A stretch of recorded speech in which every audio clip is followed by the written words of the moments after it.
Aloha and welcome, everybody. Thanks. It's good to see you here tonight. We brought it in Amy. We've been having a few technical issues, just like usual. Um, I expect that'll continue for a while. Anyway, it's really generous of you to be here tonight.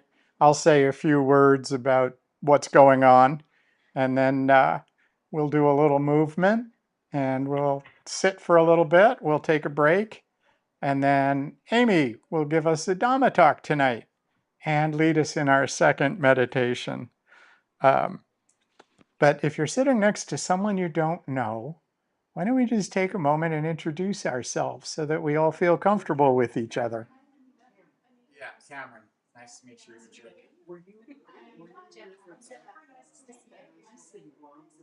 2 weeks ago. Yeah, she went back to Ireland. Yeah, we met a few months ago, and then she came and visited me out here for a couple weeks. Wow. Yeah, yeah, she went back to Ireland. Okay. Everybody comfortable here? Cameron. Nice to meet you. All right. I don't know why we're all here.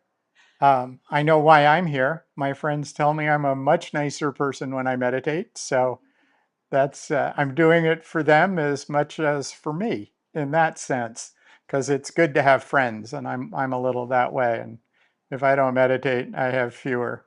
So there you go. But why don't we just take a nice deep cleansing breath in, allow ourselves to set our intention for why we're in practice tonight, whatever that may be for you. Okay, now for the housekeeping. So the restroom's in the foyer over there behind us. There is a slide lock and a door lock. We need to use the slide lock if we can, and it takes a second to get it into the thing, because if you forget to unlock the door lock, it will stay locked. You can get out, but then we can't get back in. We do have the code, but it's kind of a pain to go do it, especially if it's in the middle of something. And please understand, if you need to get up and use the restroom while we're sitting, please do so. There's no like rules about movement. The other thing is, it's very generous of you to be here, but it's also very generous of the Bodhi tree to allow us to be here rent-free. So there is a box out there for Dana. Amy and I don't collect anything for this ourselves. But if you're so inclined and wish to toss $1 or $2 towards the Bodhi tree so they can continue doing what they do so well, I know they'd be appreciative. And with that, I guess it's time to do a little stretching. We'll keep it kind of brief tonight. Let's see if we can stand. Let me see if the camera is going to work here. My guess is a little. All right, so we're just going to stand with our feet maybe hip width apart, our knees just loose and comfortable.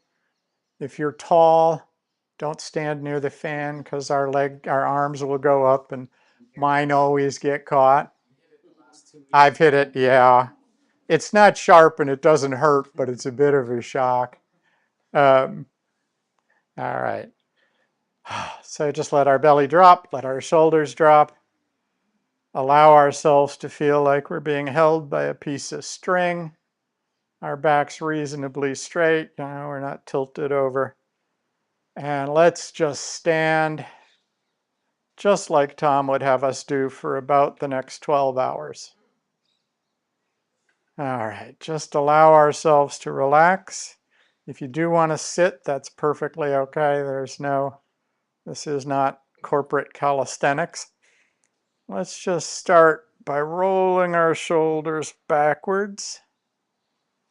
Just allowing ourselves to release those shoulders. I know mine get really tense. And another rotation around, and let's go the other way. Whichever way you were going first, go the other way.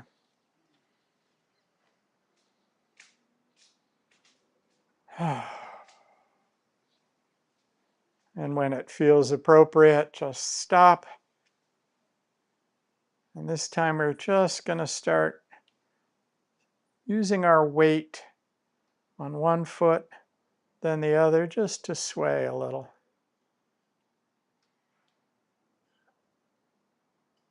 To the right, push off to the left, push off to the right. And now twist a little with our body as we do that. And we'll start feeling our hands move a little. So they're rotating just a bit. If we can do it as slow as you want, but if you like, put a little more energy into it and get those arms swinging and touching our back, maybe our hip. And then as we put a little more energy in, we might start touching our shoulder and our back. Don't hurt your back though. We don't want anyone injured here. And up over our shoulder, you're really energetic.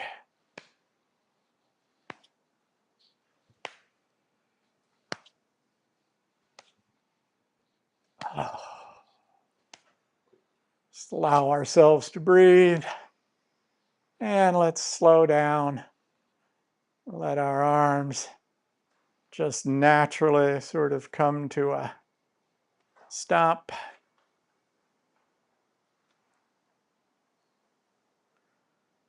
And allow ourselves to feel the tingling. I don't know about you, but I feel tingling in my fingers.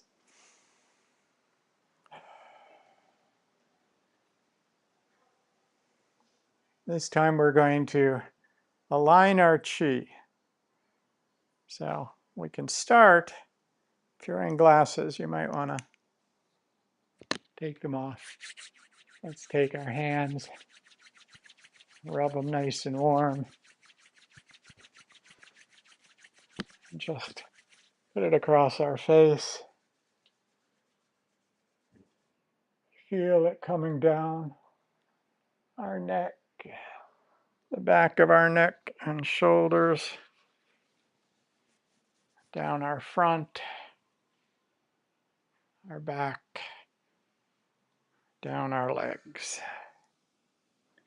You can bend over, but don't feel you need to go all the way over.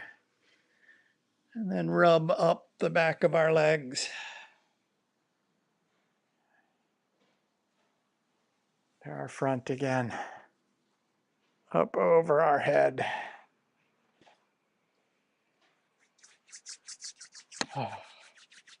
Warm up our hands again. And one more time, our eyes, just feeling the chi align. Feeling that energy. Our neck, our shoulders, down our front, all the way down. Don't go too far, don't hurt yourself. And the back of our legs coming back up, using our legs to push us up, not our back. And around our kidneys and back to the front.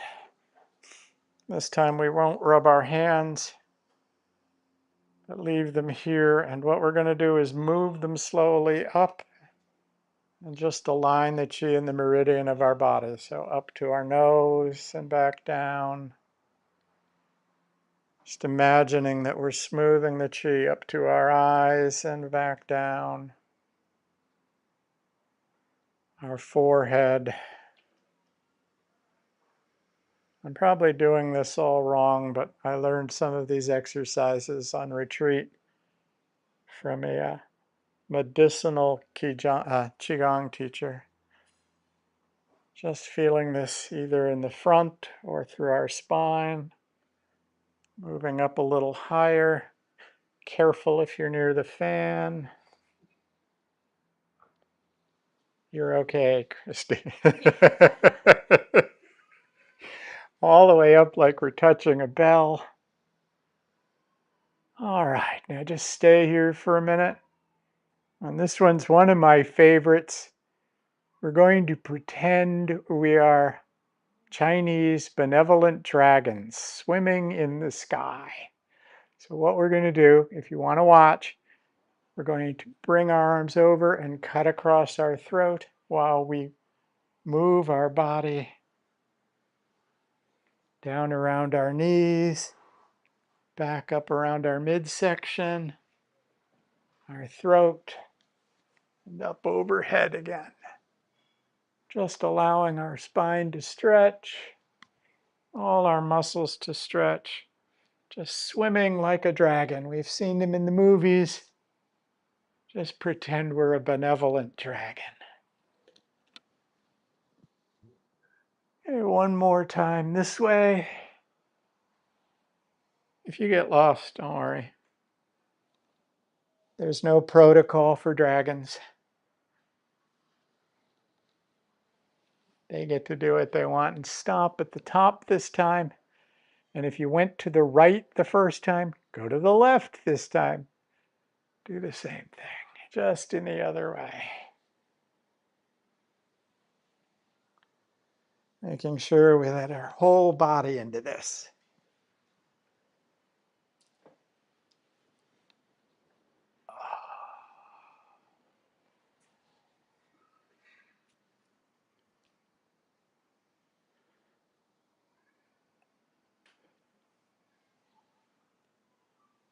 When you get to the top, do one more.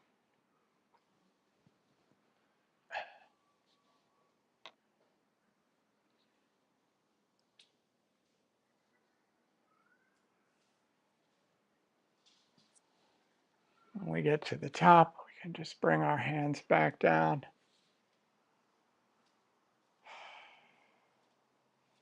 Allow them to go back to standing.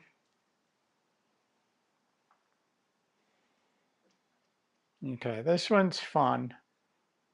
We're going to be tigers and make some noise. So what we're going to do, put our hands up like tiger claws. Now be careful on this, all right? We're going to make some noise to take a nice deep breath in and go back up.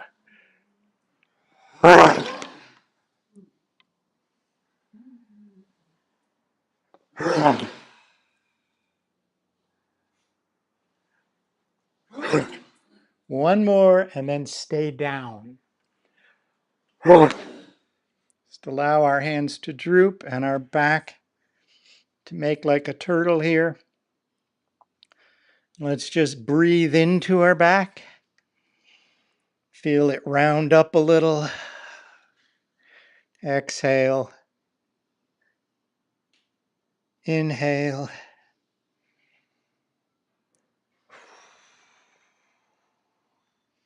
Just let our arms loose, our head loose. Keep the back rounded, breathing into it, just like we're a turtle.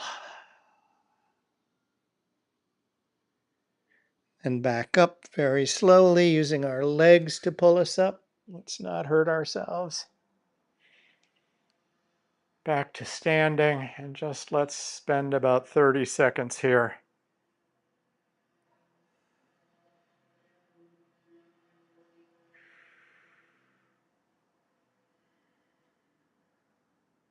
All right. Everybody feel good? A little moved out, a little stretched. Let's take our time and mindfully envision ourselves moving back to a seated posture. Just allowing ourselves that intention to move before we move. And let's go back to our seats.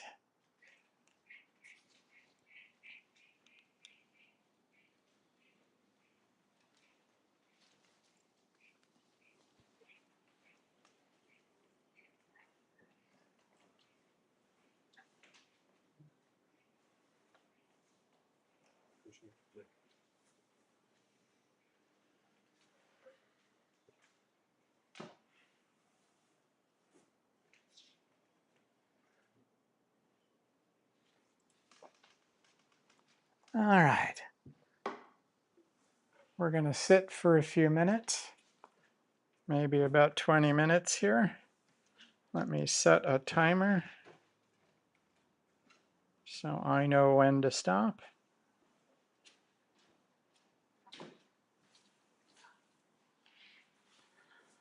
All right.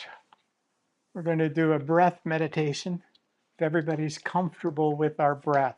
If you're not comfortable with your breath, if you have a head cold or something else that's going on, please don't feel like you need to use the breath as an anchor. We can choose something else like sound or the sensation of sitting, the sensation of being grounded with the earth. Whatever works for us. So let's start by taking a couple of cleansing deep breaths in and exhaling slowly and comfortably.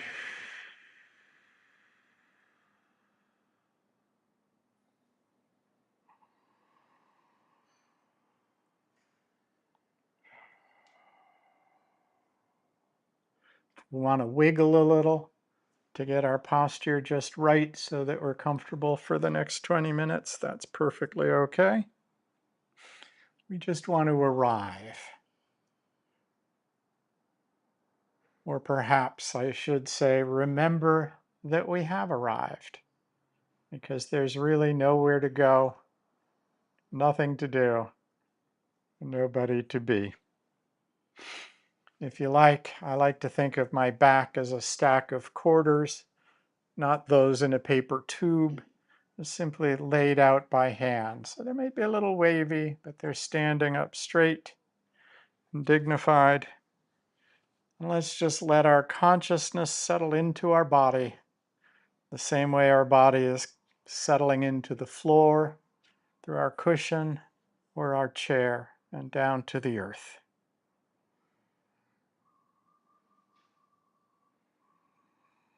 Think of it as the mist settling into a valley, or that gentle warmth we're sinking into that we might feel if we held hands with our beloved.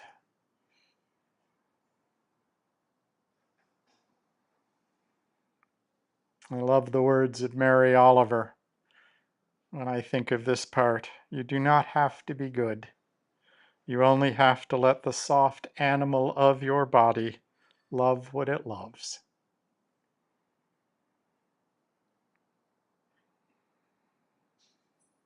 And as we sit, let's begin to notice our breath.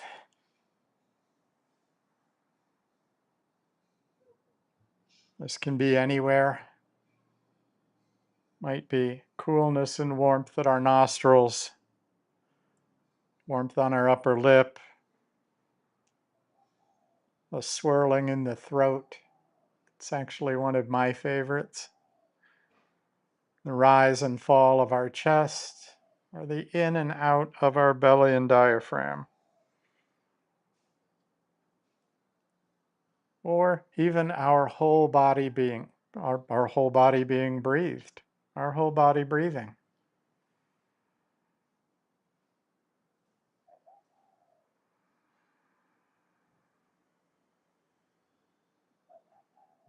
Just allowing ourselves to become acquainted with the breath.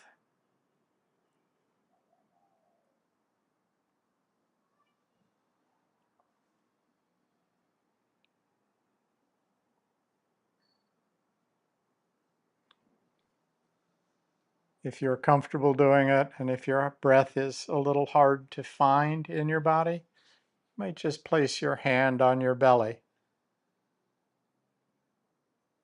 Feel the gentle rise and fall. And again, if the breath isn't comfortable for you as an anchor, we can pick the sensation of sitting, sounds around us,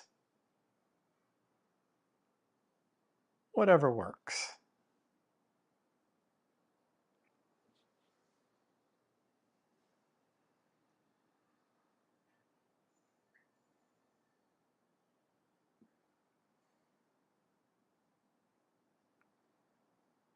And once again, let's take in 2 or 3 deep cleansing breaths, but as we exhale, let's feel our bodies soften.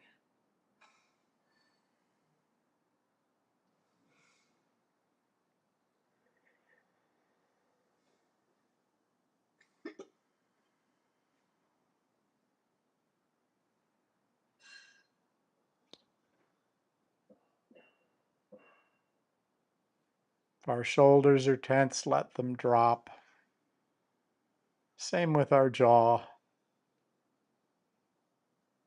Anywhere we feel tightness, just allow it to be released.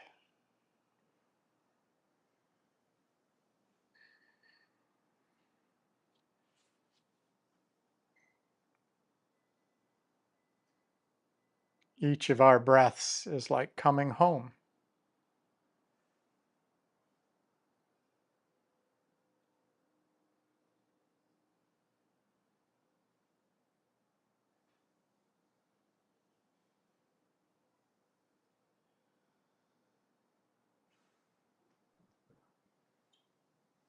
If our mind wanders,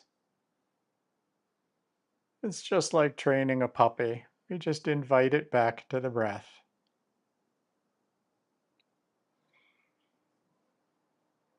We do this with no judgment, with sweetness, and even a little joy at this puppy of a mind that wanders off on us all the time.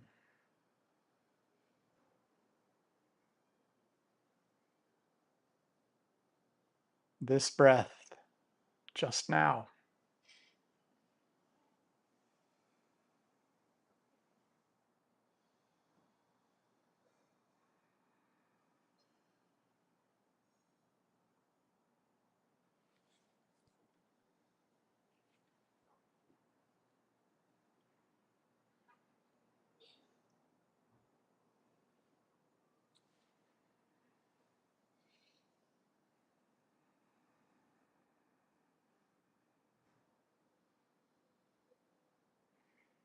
If it's helpful, you might notice the beginning, the middle, and the end of each breath.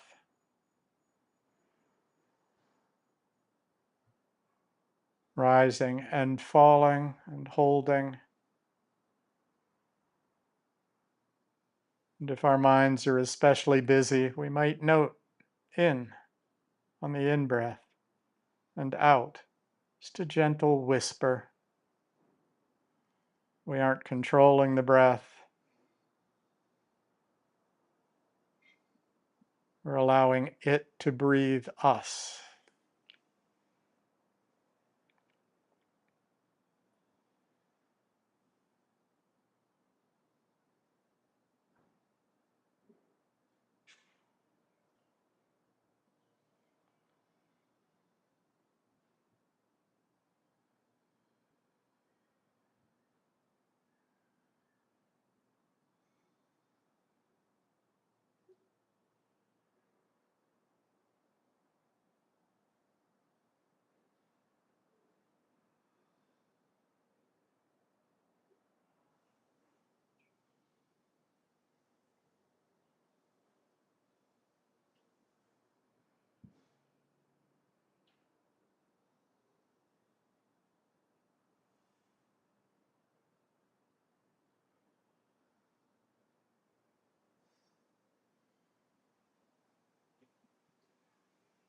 Thich Nhat Hanh said, "Breath is the bridge which connects life to consciousness." Let's just be aware of this life, of this breath,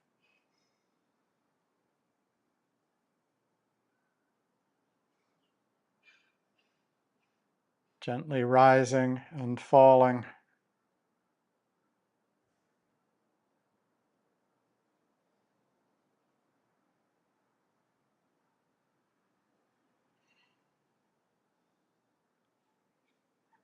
Letting our breath become even softer, like a gentle breeze through grass.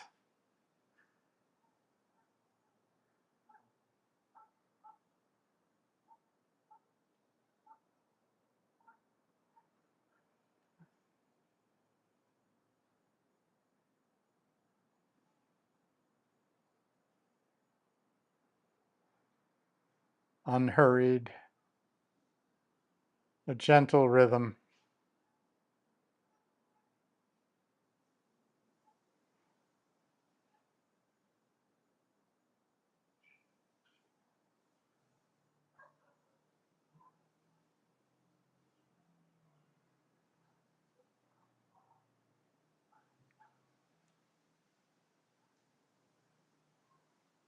Let's let our consciousness expand and be aware that our breath is not just in the body, but in the space around us. The air we breathe comes from outside, and our exhales join the rest of the atmosphere. It's almost as if the atmosphere is breathing all of us together.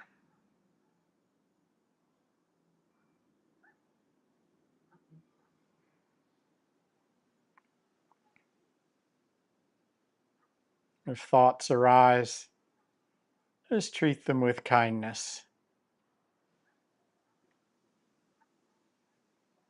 If they're persistent, we might ask them, is this helpful? Is it true? Is this even mine? Return to the breath.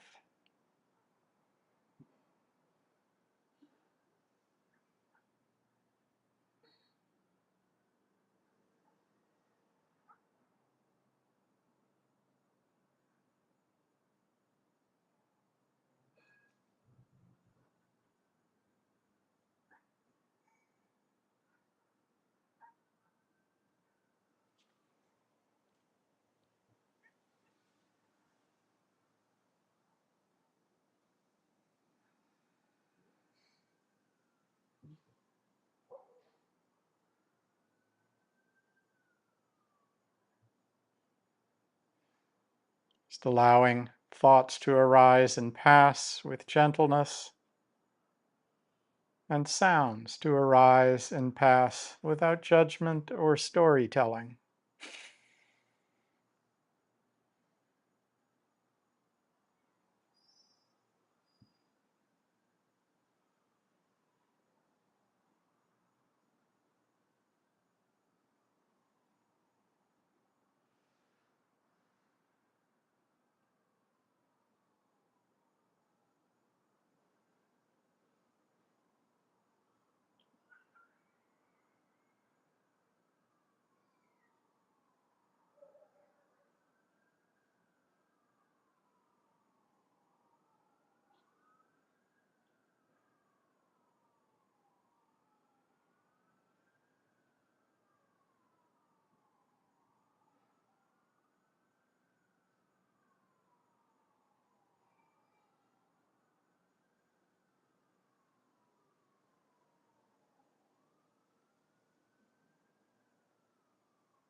Last week I told the story of Bahia and the Buddha's words of instruction: in the seen, only the seen; in the heard, only the heard. Let this be our instruction. In the breathing, only the breath.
Let this breath be enough. Just this one breath.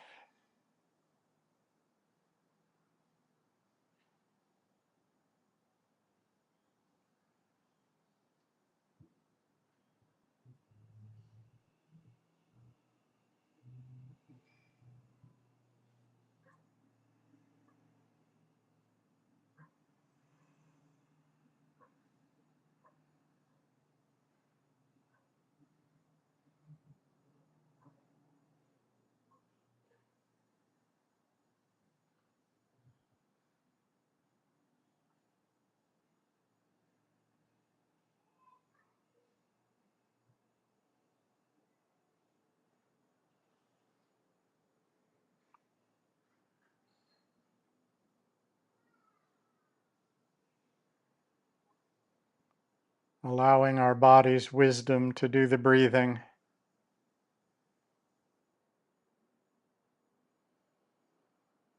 Just being present with it.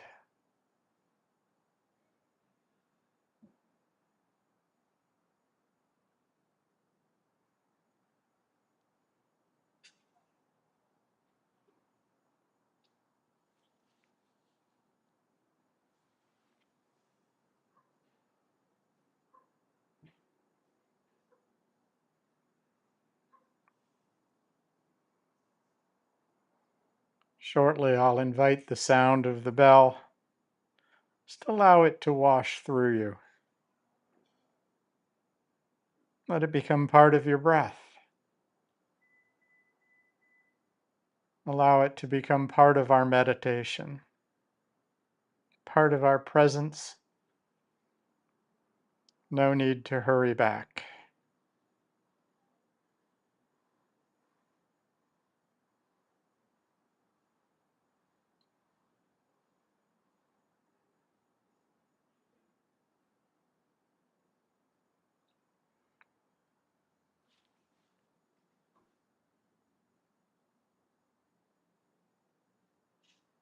May this breath carry you. May this moment hold you. May you rest in the enoughness of now.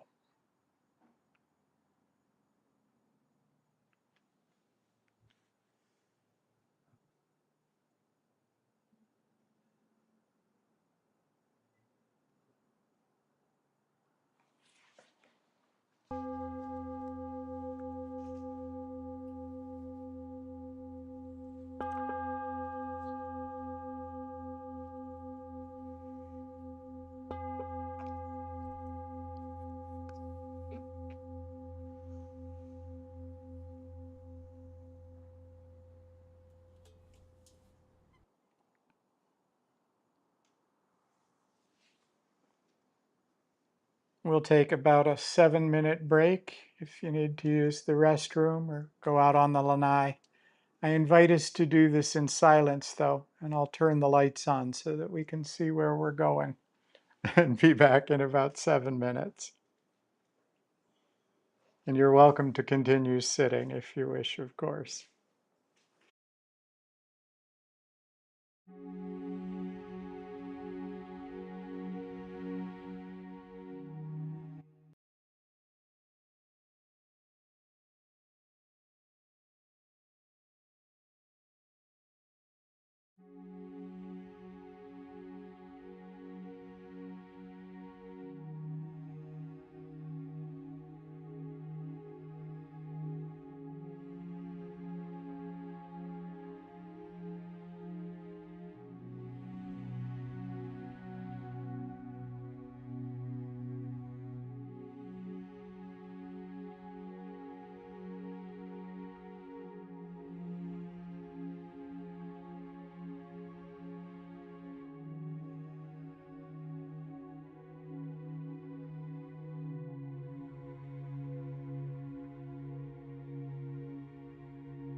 Welcome back, everybody.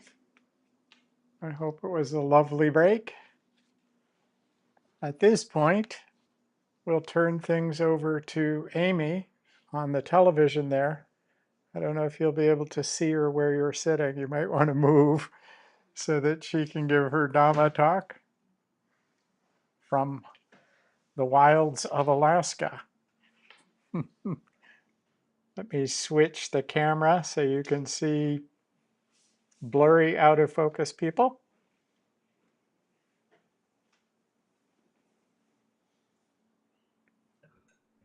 Yep, blurry I and feel out like of there's focus.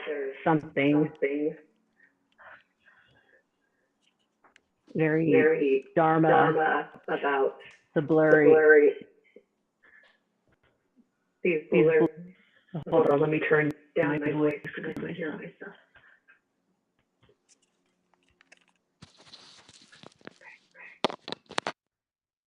All right. Yeah. How often do we see ourselves and others clearly, anyways?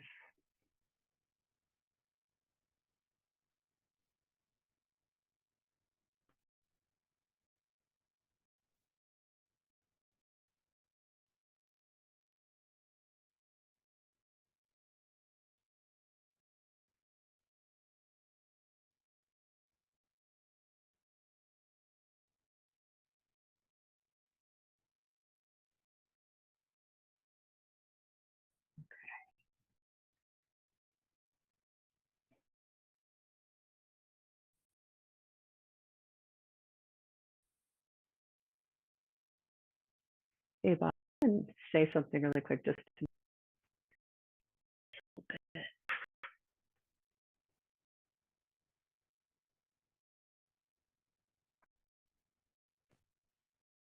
Microphone on. Do you hear me okay?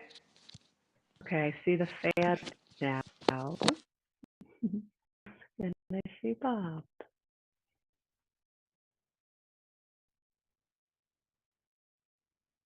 Do you hear me okay?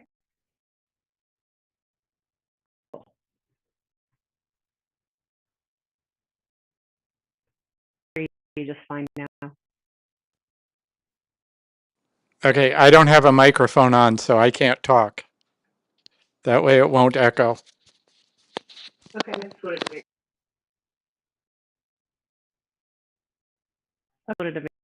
Okay.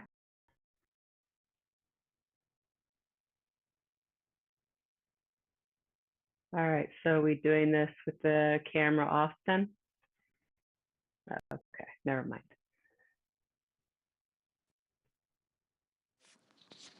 Thank you for your patience with the technology.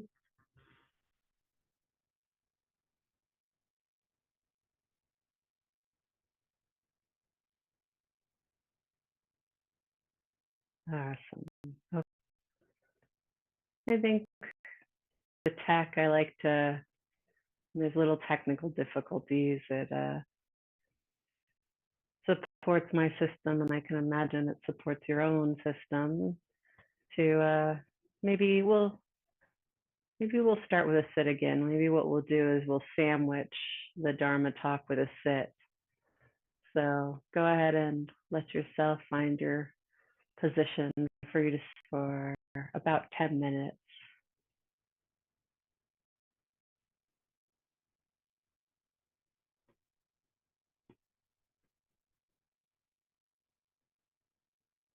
Taking once again some deep, slow breaths.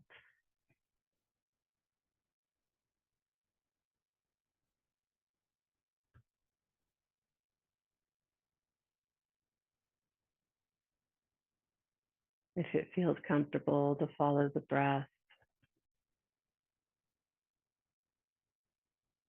that's where we'll begin.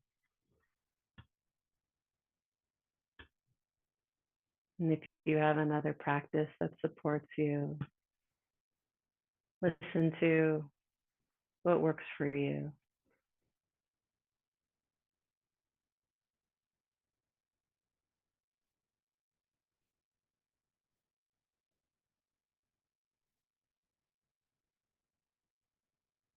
Scanning the body to soften the head, the shoulders, the back,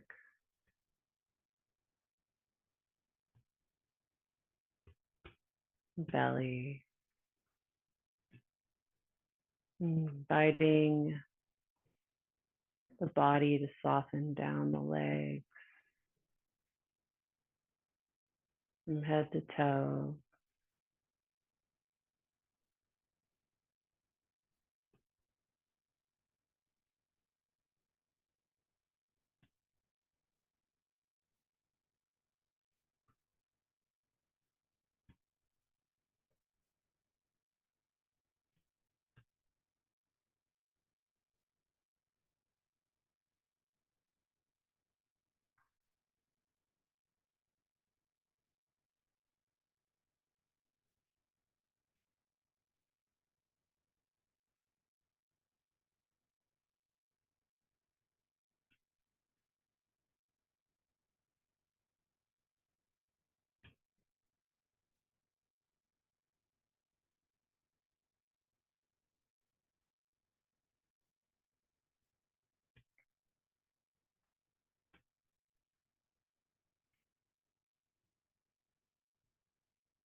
What does wisdom feel like in this body?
What does wisdom feel like in the body in this moment?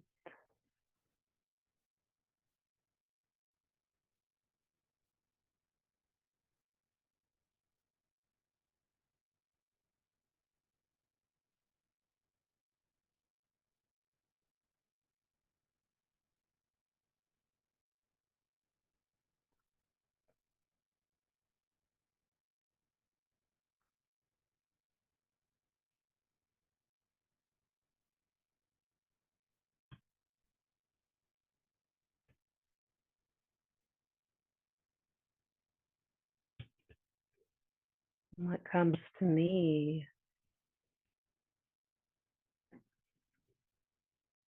is the planting of seeds like return to the breath, return to the anchor.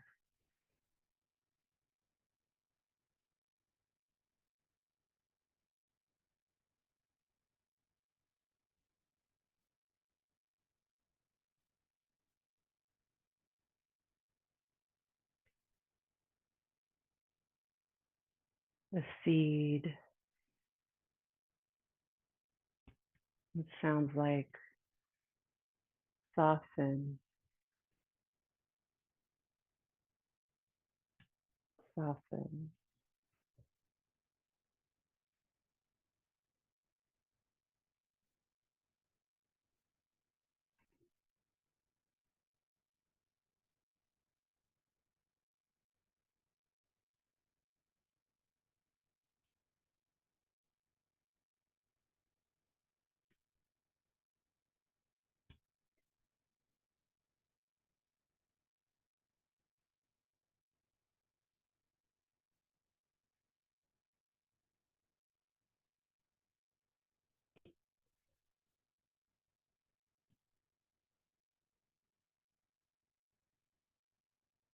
What does wisdom feel like in the body,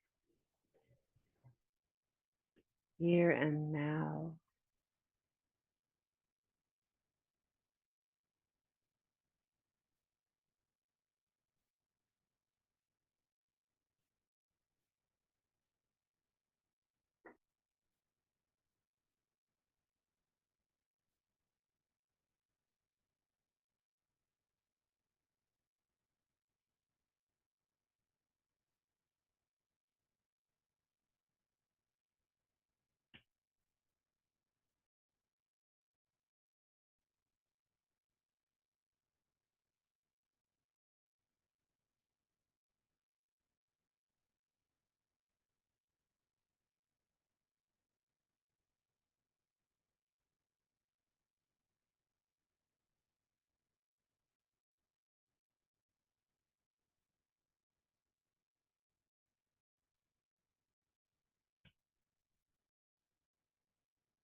Lies,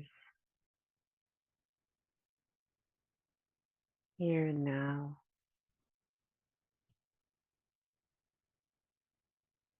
And when it's here, can we feel it through the felt sense?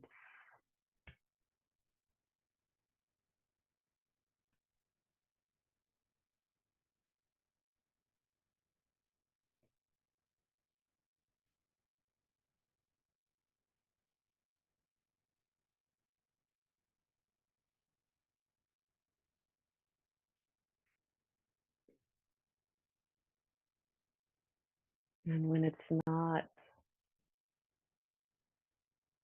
present,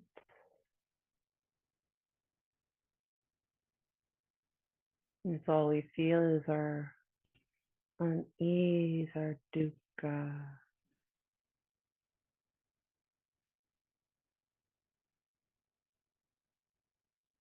can we notice our dukkha with a tether of awareness?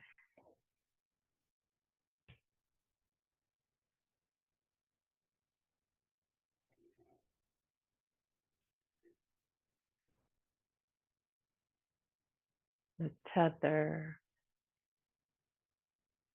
of kindness or metta.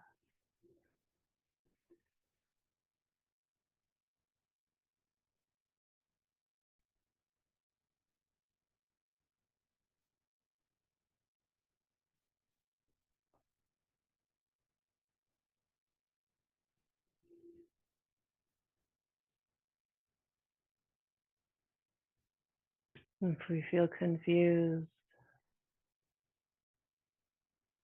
if there's difficulty arising, can we trust?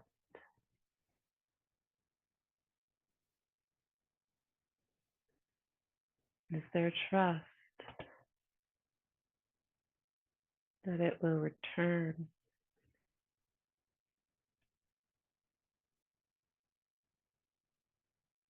as we find our tether, our anchor?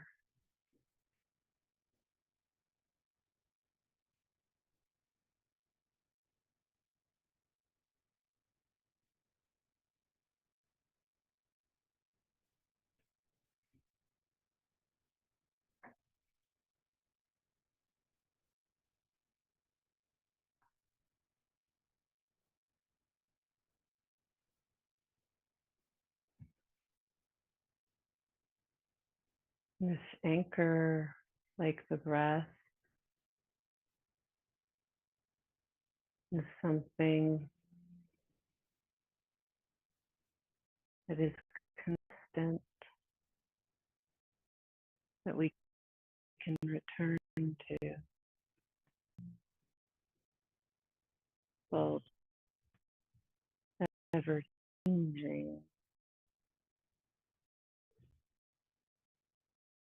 and persistent.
May we pay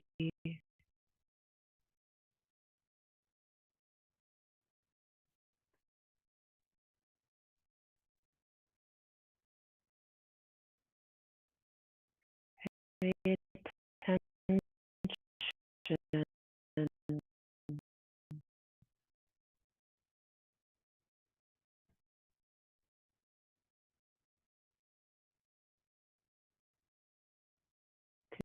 bodies of ours.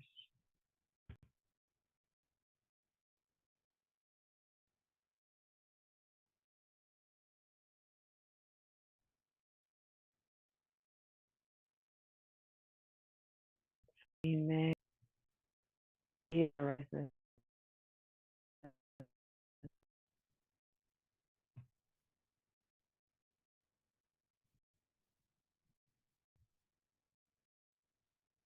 wisdom.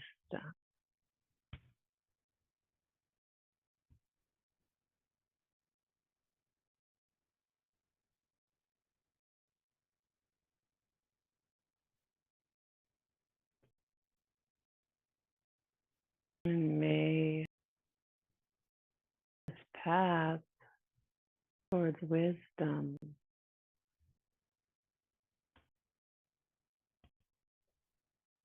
from this curiosity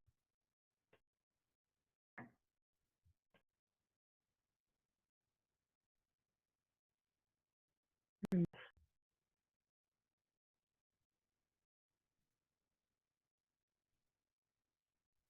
the right or wrong answer will know, will be present. We will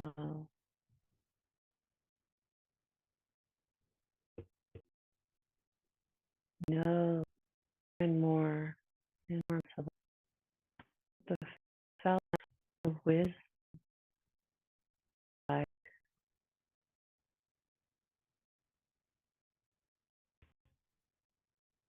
the arm of help us more ding, ding, ding.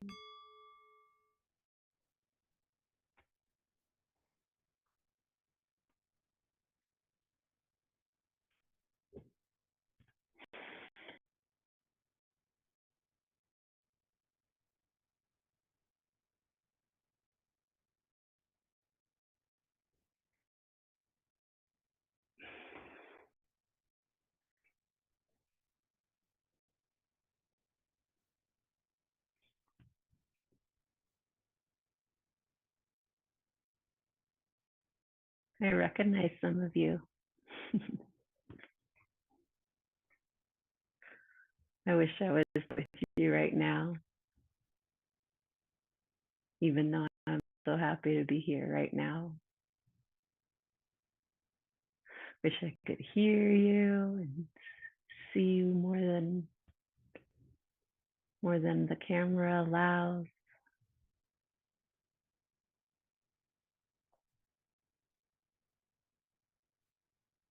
And yet there's gratitude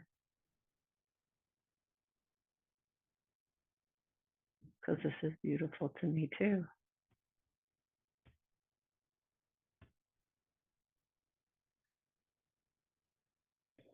So I wanted to carry on my talk, or not my talk, carry on where Bob had left off with the paramis, these 10 perfections. This path, this training. And so far we've covered generosity, and which is dana, sila, which is ethical conduct, renunciation, which I'm not going to try to pronounce. Let's see, nekama. Let's go with that. And we're on to wisdom, Tanya, wisdom.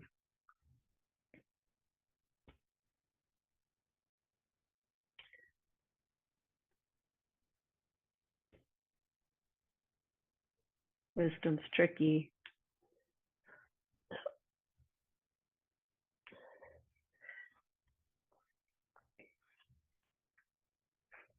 because wisdom can also be in disguise of be delusion in disguise.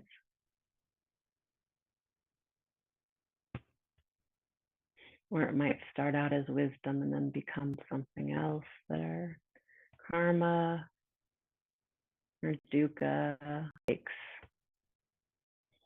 and runs with. And so this awareness of when we are, as Bob had said in his meditation, when we're telling stories, one of these stories that we're telling, when they aren't telling the full truth, and they're simply ego and self. You know, he just took a moment here and you are asking yourself, what is some stories I have about myself in this moment? You know, what is the story I have about what my day has been, who I am as a meditator? You know, my story about floor sitting versus chair sitting. It's my story about my gender identity, my sexuality, my family story. And these stories can feel like they have elements of consistency or truth, and can also be ripe for confused perception, ripe with confusion and minimization of the full spectrum of what is.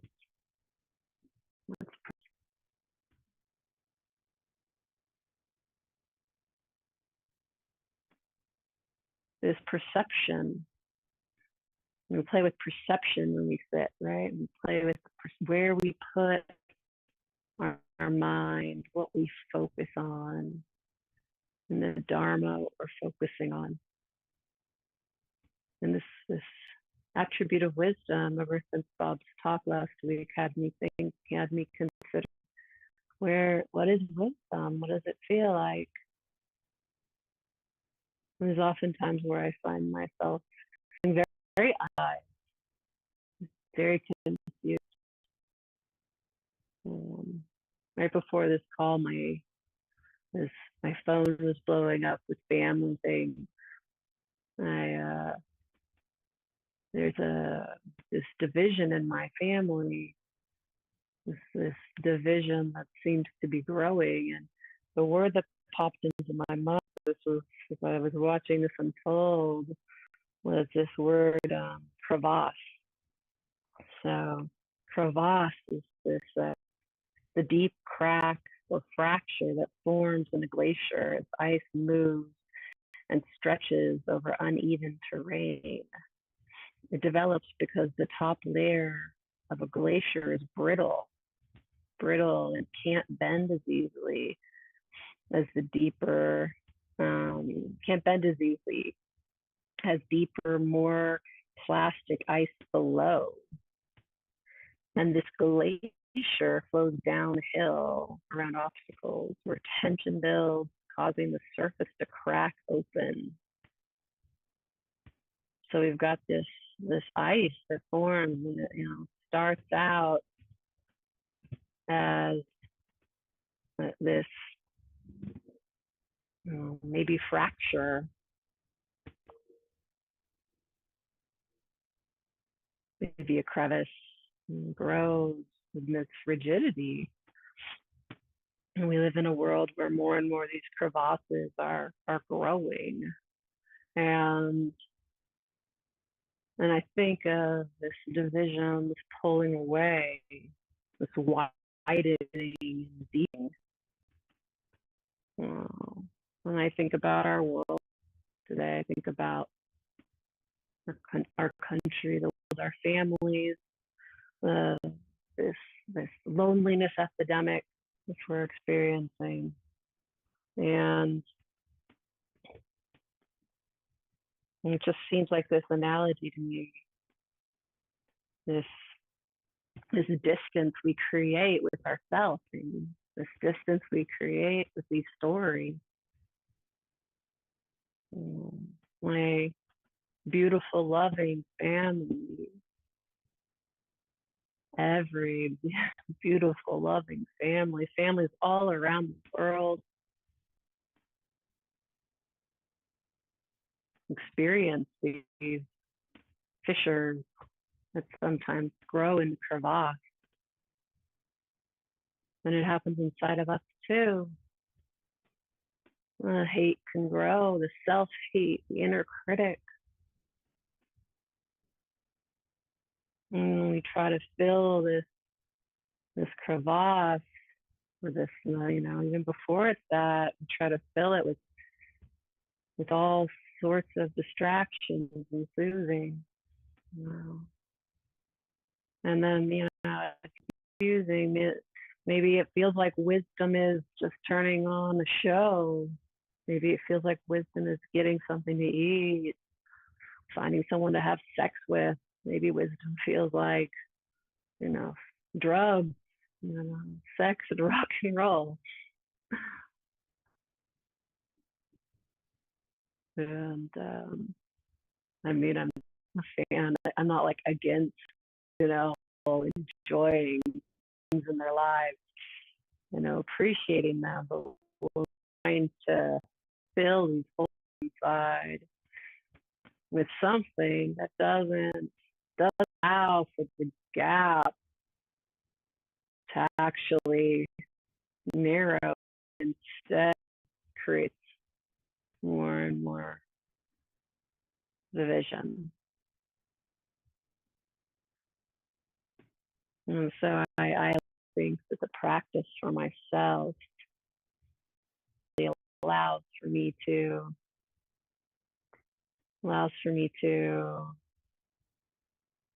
see where I'm divided.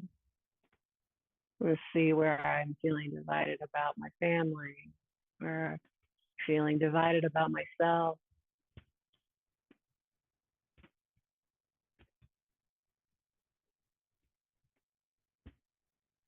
And when I can see all these causes and conditions, I can see in the poison tips of anger, poison tip that seems to be pervasively spreading, piercing the hearts of my family members. I can see that there's love under it all. How often is there love under? I would argue quite often. So what does it feel like in the body, in this body?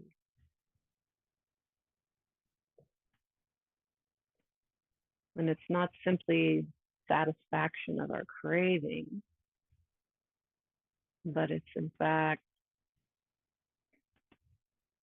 wisdom.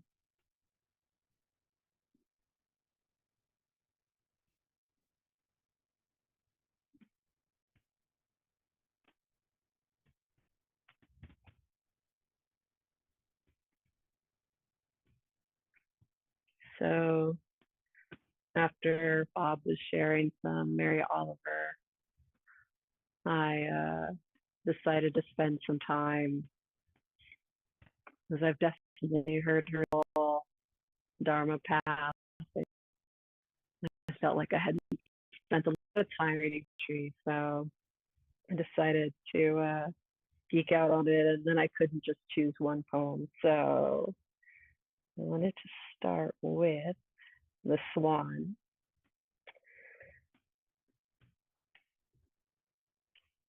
Did you see it too, drifting all night on the Black River? Did you see it in the morning, rising in the silvery air? An armful of white blossoms, a perfect commotion of silk and linen as it leaned into the bondage of its wings, a snowbank, a bank of lilies, biting air with its black beak. Did you hear it singing and whistling? A shrill, dark music like the rain pelting the trees, like a waterfall, knifing down the black ledges. Did you see it? Finally, just under the clouds, a white cross streaming across the sky, its feet like black leaves, its wings like the stretching light of the river. And did you feel it in your heart? And how it pertained to everything?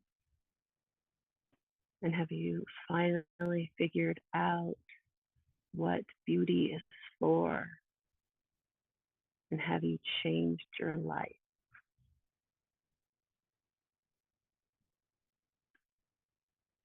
Did you see it?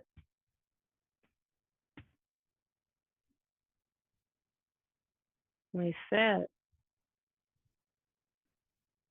we have Dharma friends to listen, learn. We listen to Dharma talk,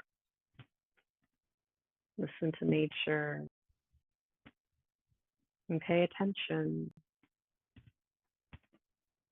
And pay attention to the swan drift all night long. And when we do, did you feel it in your heart? How it pertained to everything. I love that.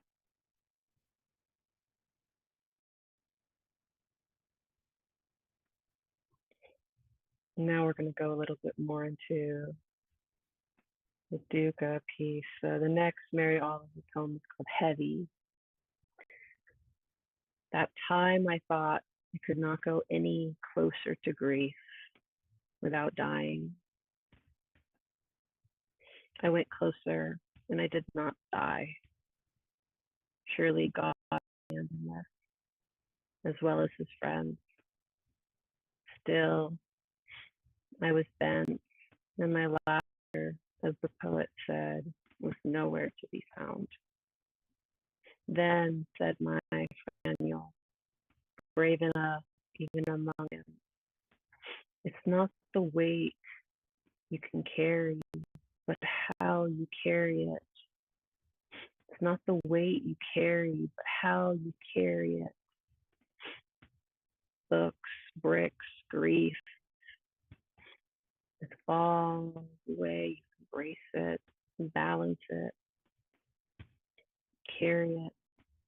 And when you cannot and would not put it down. So I went practicing. Have you noticed? Have you heard the laughter that comes now and again out of my startled mouth? How I linger to admire the things of this world that are kind and maybe also troubled. The roses in the wind, the sea geese on the steep waves, a love to which there is no reply.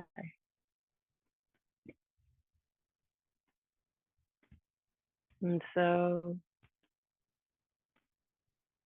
when I think of this family of mine, with families all over the world that are experiencing difficult,